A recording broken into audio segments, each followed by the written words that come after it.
Hello Hi. again. We're It back. feels like we were just here. Right? Were Deja we just vu. here? I feel like we were just here. It does feel like that. Day went by Imagine that. really quick. It kind of did. It did. Yeah. What are we gonna make? Dreamy new color. Yeah. Ooh. I think that was like a pie pan or something. Oh, I was like all recipes that are a new color. That's yeah, I think that was the pie pan. Oh, okay, that made more sense. She's got some Random- crazy stuff popping up on her iPad. You Yeah. just never know what's going to pop up. You don't? No, you have to pay attention because it goes really fast. It too. does. And Yes. it goes away. You Yeah, just weird never random know what's things. going to happen. Which is kind of like our So- life, right? Weird random things. We're good at that. Like, hi to hi from Oregon. Holy crap. So I know it's so crazy, right? Yep. We're back. So we are back, and we are on the last portion of the candy corn quilt. So we are going to talk about sections 5 and 6, which there's not a whole lot new because, you know, there's threes of lots of things or twos of lots of things that are going to now be in this as well. So we have a couple new things, but not a whole lot. So this probably won't be a super long video either. But if you have questions on any of it, please feel free to pop those in, and we will do our best to answer those. So let's do a quick review. Yes, in case you in found case this video first. Yep. Could Because happen. I actually talked to somebody earlier today that watched that one first. So the earlier one today first. So let's do a real quick review. So prepping your everything is super important. So let's make sure that you are I'm using a no-show mesh as my stabilizer in the hoop, and then I'm building on top of that. And you are going to want to get all of your fabrics cut ahead of time, and then take your backgrounds, and you are going to want to put a fusible web on the back of that. And we do definitely recommend. Actually, let me correct that. You want to put a fusible interfacing on the That's what back I of meant. that, Yeah, not a fusible web.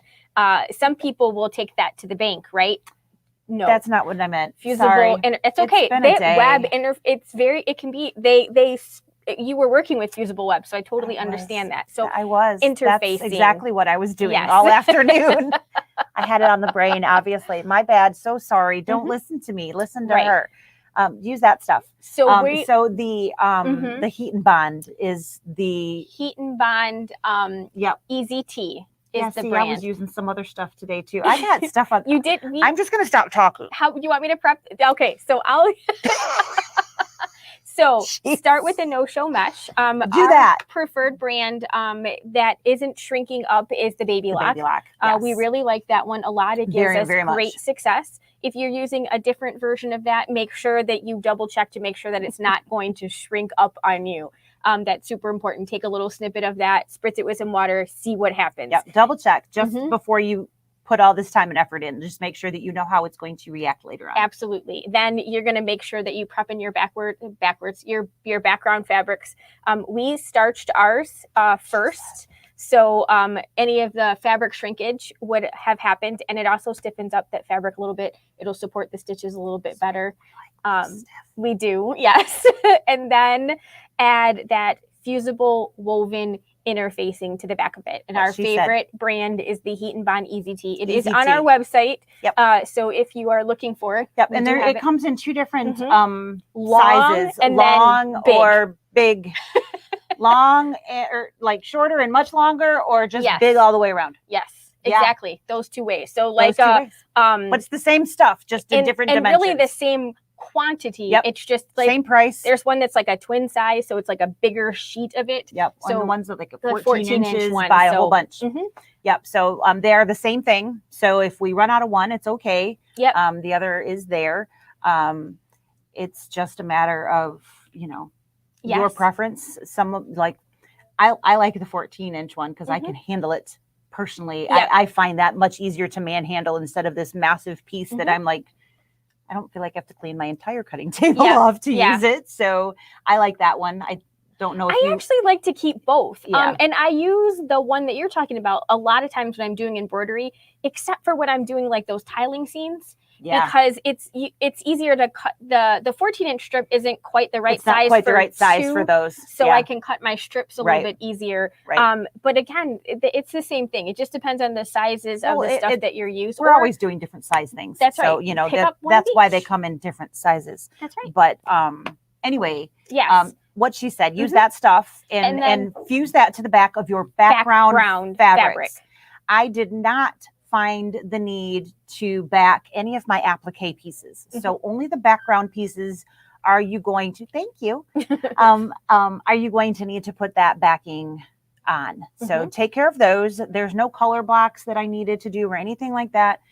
Just the background, the big pieces, you're going to need to fuse the back of those. Yes.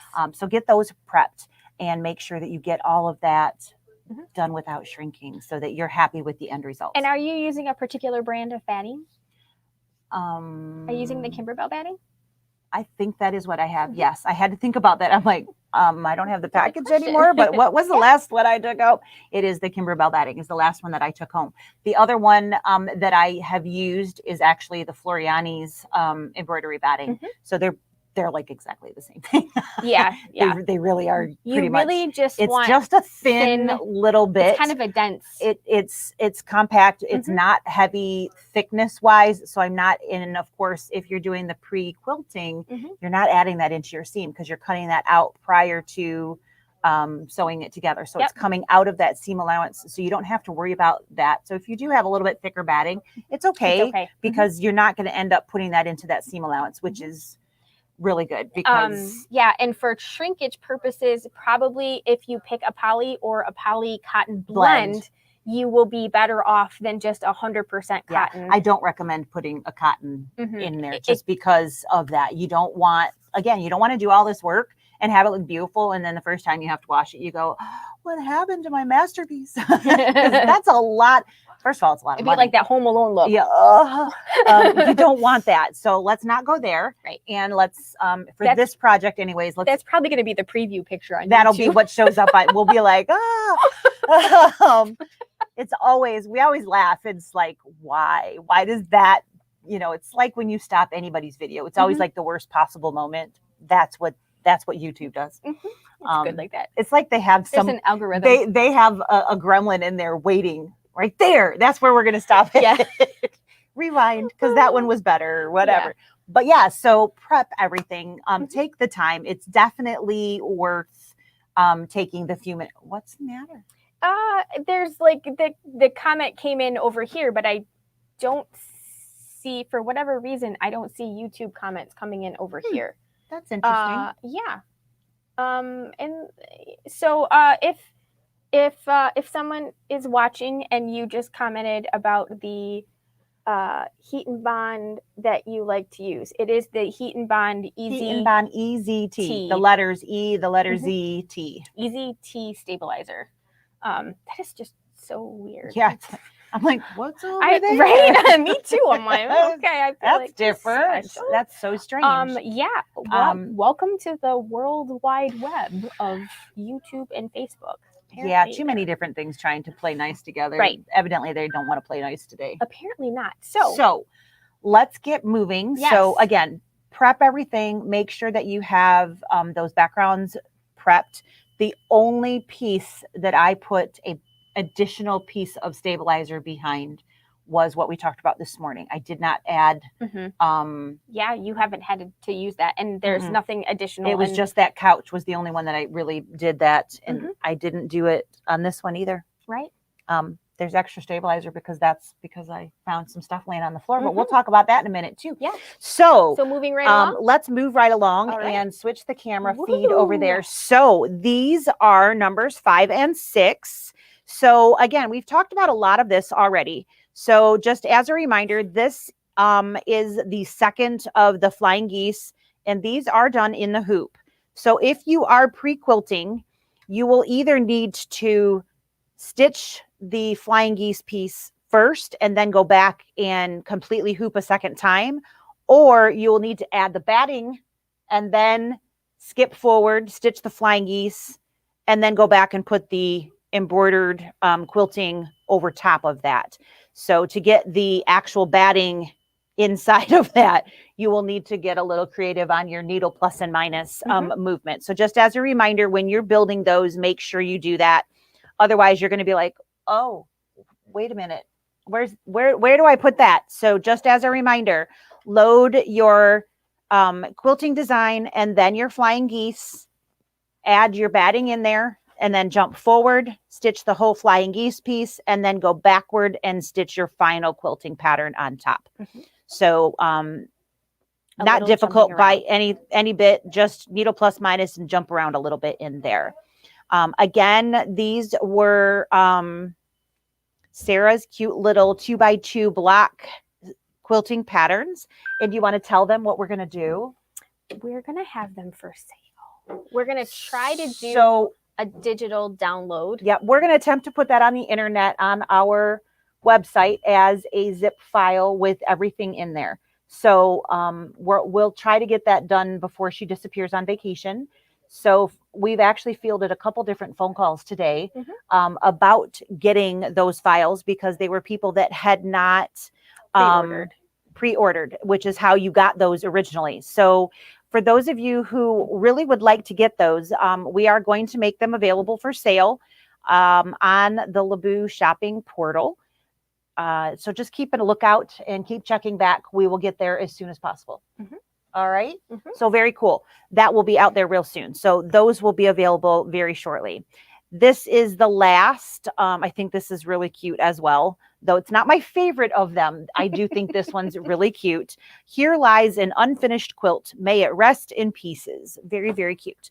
So that one is the third of their headstones. And then we have the other of the dress forms. So this one still has the same little detail at the top with the ball in the bat at the very top of that. But this one has foam in it. So this foam was super easy to trim. The foam underneath the pumpkins was a little bit more involved because you were trimming fabric on top of the foam. This one was just the outside and then only one trimming. So it went together very, very quickly. And then just one thread color there. So that was nice and quick and very easy. So not complicated at all. And then this was the lighter of the two grays that was in the thread kit there. I did jump color stops here. If anybody looks at that and thinks, do I really need to change thread a bunch of times to go back and forth? And the answer is no, you do not. So I did all of the gray together, and then I did it wants you to do this outline stitch first, and then it does the gray stitch, and then it goes back and does the lettering. You don't need to do it separately. You can just do all of the black together. And again, I just jumped stitches around very, very simply. So again, you can make that go a little bit faster by jumping around a little bit. So let's talk about this little guy. We talked about these before. So again, a little bit different fabric. You are going to need to trim your fabrics right on top of that foam. So be gentle, get a nice sharp pair of scissors and be real careful because these are one fabric here and then this is a separate one. So you are trimming right on top of that foam, and it does. You want to be a little careful. Let's just go that route. And then as a reminder, you do want to pick a light color for that needle and pins there so that you can actually see them and have that pop off really nicely. You've got the last of your pinwheels here. And again, that is Sarah's really cute design she did specifically for that. And these are the small pinwheels. So same technique used for those. And she did this design specifically for those as well. The hat was one that I had already. So sorry, that one's not going to be in Sarah's little bundle there. This one is new and it's super cute. This is her quilting pattern behind there. So a nice simplistic pattern so that what you really see is those cute little thimbles. And then we're going to put, I believe it's a button is what is going to be placed on there. It's a flower made out of candy corns that's going to actually sit at the top of that. This is leather, and I used dark gray as the stitching there. So it's actually just one color. So it gives you a placement line and you cover that up, and then it does the outside and all of the little circles all in one stitch. And then you trim away the leather afterwards. Pretty straightforward trim. Again, raw edge applique. So make sure that you are getting the cut hopefully the first time that you wanted, because you will see those corrections when you go back.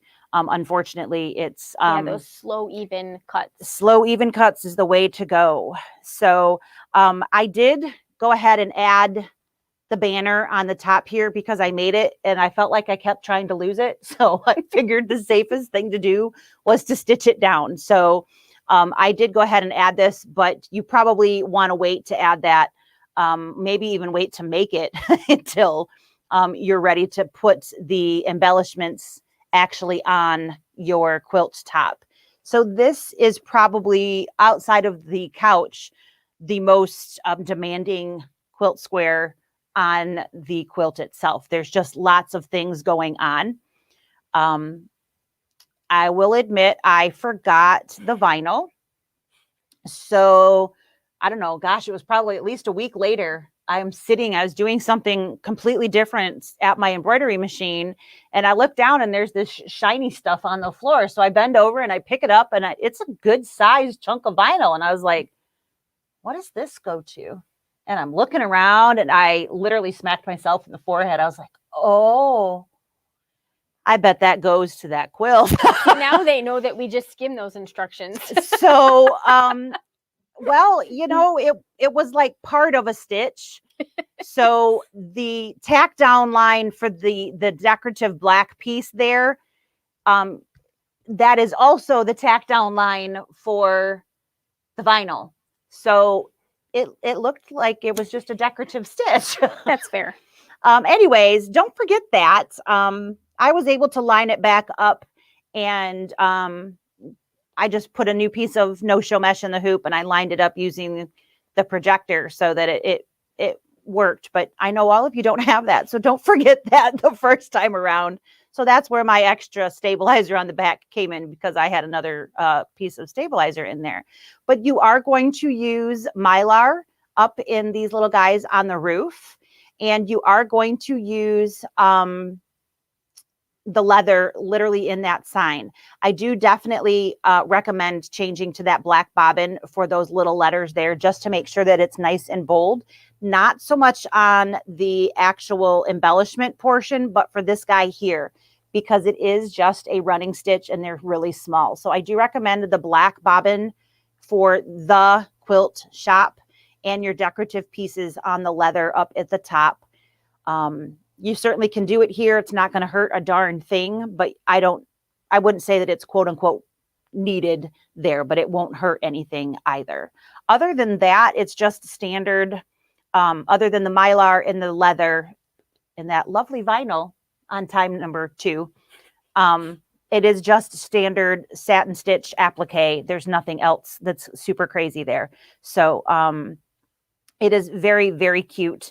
I'm looking forward to adding, I'm going to put the Twilight Boulevard tree next to it. That's going to be really cute. That's going to be one of my additions. And I think I'm going to add Broomhilda's Bakery also. So that's one of my plans. I got lots of plans, guys. So I'm going to put all of these up. I'm going to baste them together so that the actual quilt is here in the store while I'm finishing all of my additions and all of those pieces. But then once I get all of the additions done, I will actually hang the bigger piece here in the store too, so you guys can see all of that. So that is really all of those pieces that are there. So nothing super complicated. Just take your time when you're trimming all of this leather, whether it be the silver or the white, because again, those are raw edge and they are going to show. So just be super careful and make sure that it's nice and clean cut in what you are actually wanting it to look like, because you will unfortunately see those cuts later on. So All right. Was there any questions? Let's see. Marilyn asked if do you also have a fabric kit, and if so, how much?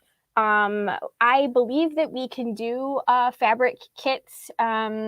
It's For the candy corn? For the candy corn, yeah. So 90. I believe it was 99. The kit itself is the fabric kit itself is 99 with the embellishment kit. Yeah. So that's basically just taking the pattern book out. embroidery pattern out. Yes. So those are available. We have them. I think we have them all kitted here, but we can easily take the pattern. We can take the pattern out for you if that's what you need. And so if you're wanting to make a second one or whatever, and you already have the book itself, yep, we certainly can help you out with that. Just let us know what you need. And Holly says she needs a lesson on her projector for both 10 Needle and the Dream.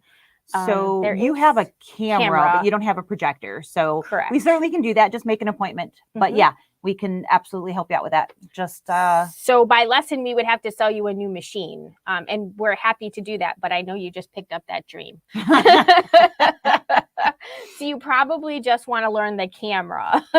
Most likely just want to do the camera portion. Yeah. And then Joanne asked about the Heat and Bond. So I did put the link to the Heat and Bond Easy T fusible interfacing right below in the comments. So hopefully she can do that. And Barb would like us to put 2 rolls of poly mesh and a package of Heat and Bond stuff aside. And Barb, I will be happy to send you, we'll send you over an email with an invoice for that.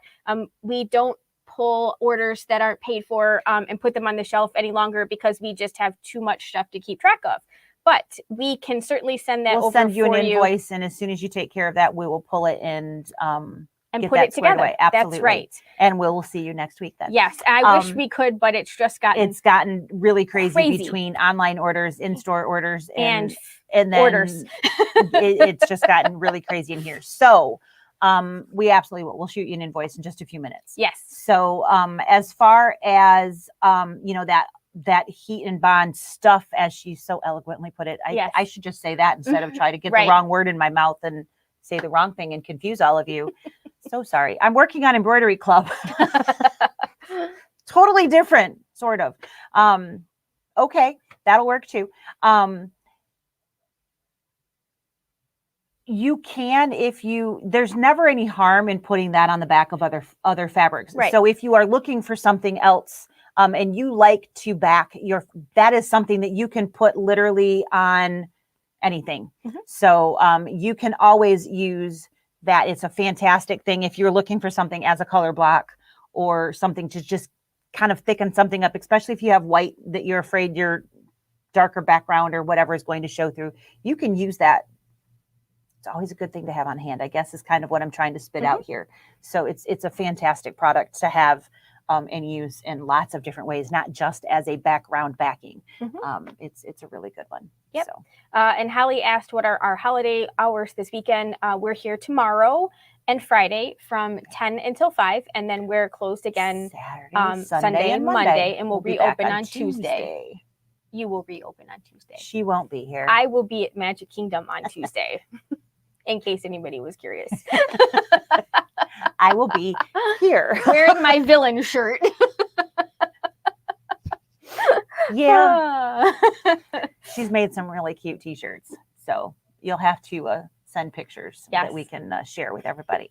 So that is what we have for you. And hopefully that will help you complete those. If you have any other questions, you guys know you can give us a call. And she won't answer you for 2 weeks. And but I will be happy to answer you in the next couple of weeks if you give the store a call or send it a message or anything like that.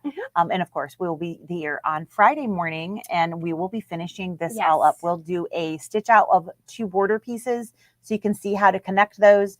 We will do a stitch out of